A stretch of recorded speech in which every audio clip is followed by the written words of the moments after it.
In the early hours of August 8, 1963, 15 robbers set out on a mission to intercept a Royal Mail train carrying over £2.6 million in cash, equivalent to 50 million in today's money. The cash was stored in the mailbags of the second coach, also known as the High Value Package or HVP coach. They acted on information from an informant connected to someone deep within the Royal Mail staff, possibly even inside the train.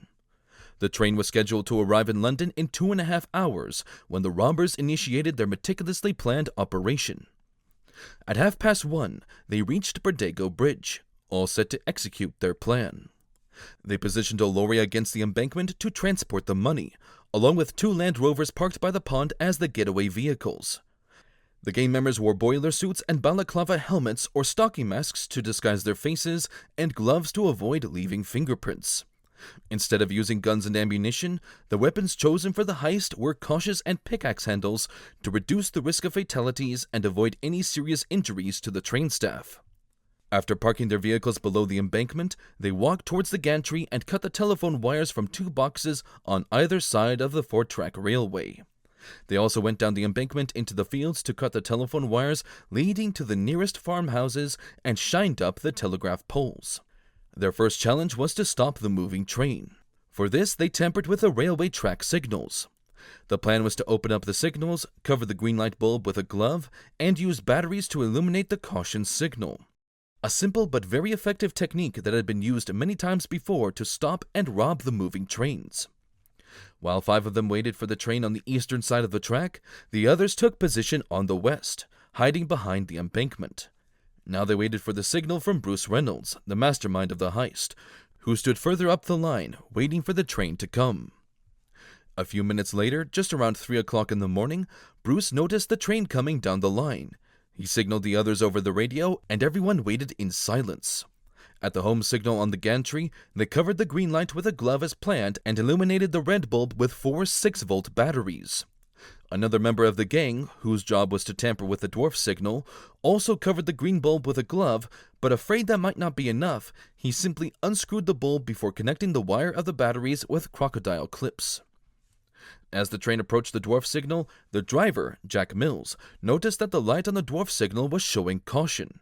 He applied the brakes, bringing the train to a halt a few yards short of the home signal. Once the train stopped, the heist got underway. 2 men emerged from the embankment on the east side and rushed beneath the coupling between the second and third coaches, waiting for the signal to begin uncoupling the coach. Jack Mills instructed his firemen to go to the telephone box and contact the signal box to inquire about the situation. The fireman, David Whitby, exited the train and walked to the telephone box, but when he looked under the box, he discovered that the wires of the telephone had been cut.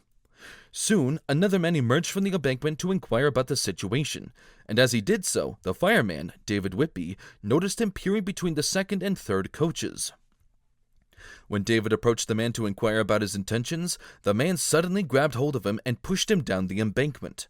At this moment, 2 more men appeared from the embankment and threatened to hit him with a kosh, and while they restrained the fireman, the other one immediately rushed towards the engine to attack the train driver. The train driver, Jack Mills, saw him entering the cab, wearing a boiler suit and a balaclava mask. Immediately sensing trouble, Jack tried to force him off the footplate before he was struck from behind by another assailant. Within seconds, more men appeared from the embankment. The train driver, bleeding from his head, was taken to the passage leading to the boiler room, while the fireman, who was handcuffed, was also placed in the engine room passage. The cab was now crowded with men, and this is where the second challenge came in. They had to disconnect the first 2 coaches from the rest of the train without arousing any suspicion of more than 70 post office workers inside the carriages, and move the engine and the first 2 coaches further 1/2 mile down the line, where they had parked their vehicles to load the money. To move the train, they had hired a retired train driver, a small man in his early 60s, whose job was to drive the train further 1/2 mile down to Bridego Bridge.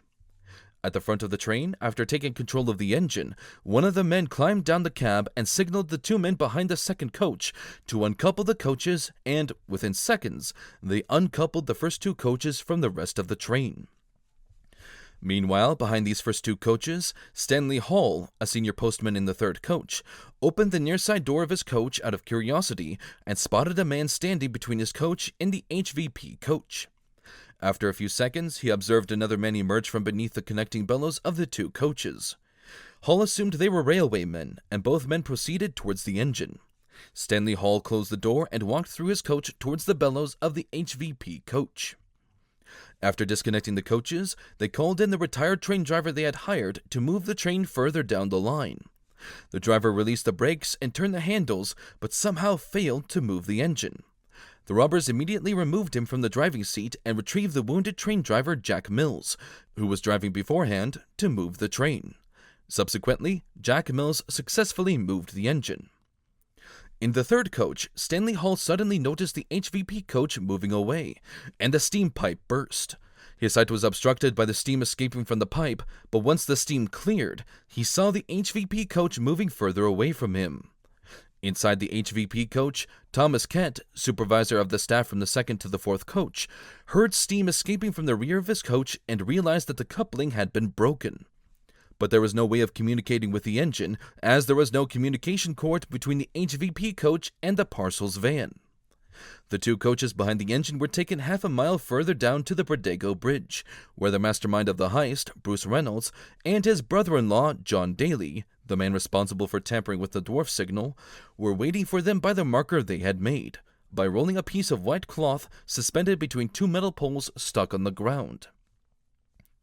After the train stopped, they immediately jumped off the footplate and headed towards the HVP coach, which carried huge bundles of cash locked in its compartment.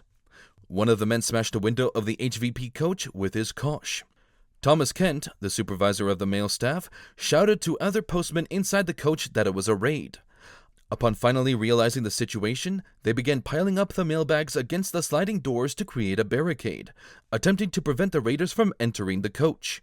But within seconds, the robbers smashed another window, and this time two men entered the HVP coach.